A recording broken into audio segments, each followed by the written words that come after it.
It is a hidden gem. I've had friends of mine say for the last 25 years, Monday through Friday, I drive past this magnificent building and wonder what's going on inside.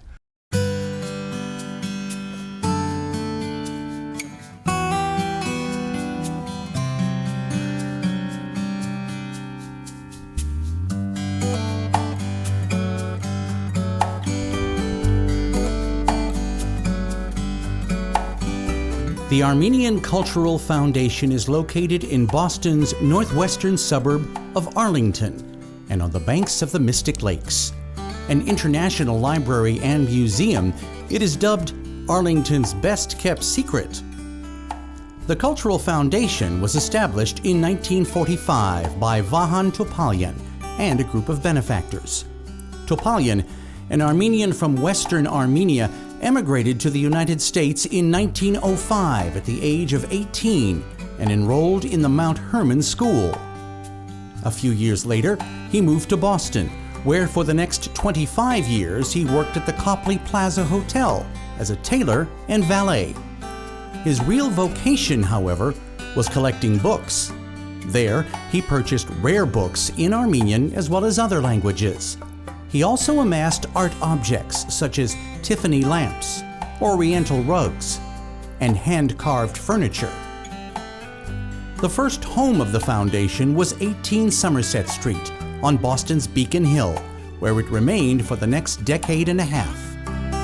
In 1961, the Commonwealth of Massachusetts used eminent domain proceedings to take it over. Topalian, a babe in the woods in business matters, turned for help to John Mirak, a survivor of the Armenian genocide of 1915, who had become a successful automobile dealer and real estate developer. Topalian came to my father's office and he said to my father, "We want you to become president of the Cultural Foundation." My father pleaded that he knew nothing about books or libraries, and Topalian said, "You don't need anything. You don't need to know anything about books to become president of the Cultural Foundation." My father resisted and pleaded his business interests, and he said, "Let me think it over." So that evening, he went home and he and my mother decided to turn Topalian down because of their many obligations. 3 days later, my father received a phone call from Topalian's lawyers saying he had been unanimously elected president of the Cultural Foundation. John Mirak's first job was to help Topalian search for a new location. They settled on 441 Mystic Street. Distinguished historian Richard Duffy. In 1895, it was built as a magnificent private residence by an Irish American, in fact, a successful one, and it was done in the then fashionable Queen Anne architectural style, with a corner, turret, and a wonderful carriage house outbuilding. In the 1920s, it was modernized in a neoclassical style with the magnificent columns that define its architecture today. For John Mirak, the building stood incomplete as a home for the Foundation's great collections. Accordingly, he hired a noted local architect to design a great room to house its valuable contents. While preserving the integrity of the historical building in the front, in the back, an architecturally sensitive addition was put on facing the lake, which greatly changed the functionality of what had been a grand private residence to make it into much more of a library and cultural center that's enjoyed today. Once the room was completed, 22 stained glass windows and 50 equally handsome oak barrister stacking bookcases were installed. As curator, Topalian was a man of letters and an eccentric, a free thinker who espoused radical ideas.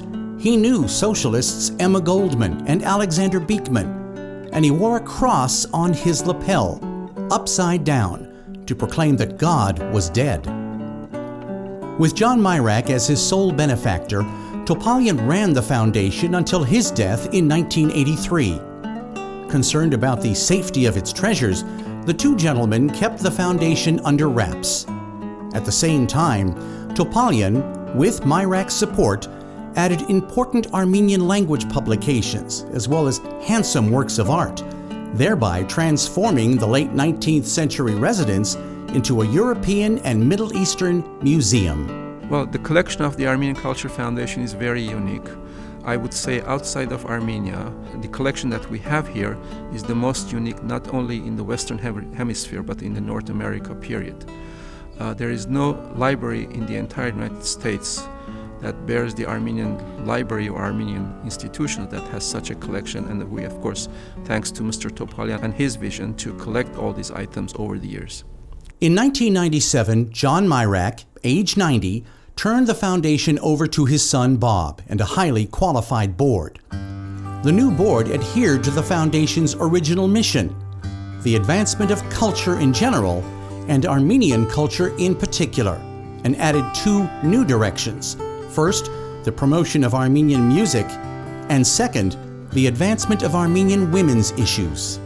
In keeping with the new initiatives, the board dedicated a sumptuous second-floor room to Armenian music and named it for the great 20th century musicologist and priest Gomidas Vartabed. It also houses the largest collection of musical scores and other materials of the great Armenian-American composer Alan Hovhaness. Armenian women's issues were also recognized by collaborating with the Armenian International Women's Association. And in that connection, we have dedicated a room on the second floor of the Cultural Foundation to be the archives of the Cultural Foundation. It's named in honor and memory of my late wife, Alice Canlian Mirak. The board also continued the foundation's original mission by sponsoring lectures and exhibits on Armenian history. Among these were a 2004 exhibit devoted to the career of Diana Agabeg Apkar, Armenia's first female diplomat, and a 2018 celebration of the life of illustrious Armenian-American poet Diana Der Hovhanessian. Notable books were also edited and published.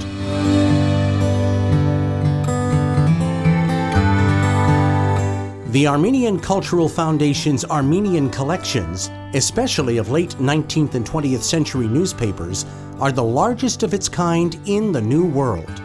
But there is so much more.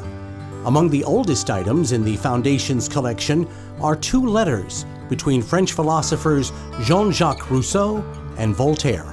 These are magnificent pieces, and they date back to 1764. And everyone who sees these items, they are basically shocked to know that such an institution that is being an Armenian institution has items that belong to these 16th, 17th century French scholars. Its oldest piece is the Armenian language dictionary of Mikhitar of Sepastia, Turkey. Topalian supplemented Mikhitar's magnum opus with scores and scores of Armenian language newspapers from Constantinople, Beirut, Tiflis, Yerevan, as well as Boston and New York. But Topalian was no narrow Armenian nationalist. Indeed, the whole world absorbed his mind, his energy, and his collecting talents. In the field of English literature, for example, are works, letters, and autographs from Lord Byron, Joseph Conrad, and George Bernard Shaw. American literature is also rich, with holdings from T.S. Eliot, Ernest Hemingway, and Herman Melville. There are historians Carlyle and Gibbon, scientists Sigmund Freud and Charles Darwin, and philosophers Mill, Spencer, and Nietzsche. An international library, the Armenian Cultural Foundation is also a museum, rich in works of art. For example, the foundation houses Persian, Indian, Armenian, and Turkish rugs, as well as Flemish tapestries. In addition, are Tiffany lamps and candle holders, carved furniture, fluted columns, statues, urns, and vases. All in all, it is an impressive collection, a local treasure. It welcomes all to view it and enjoy its unique holdings.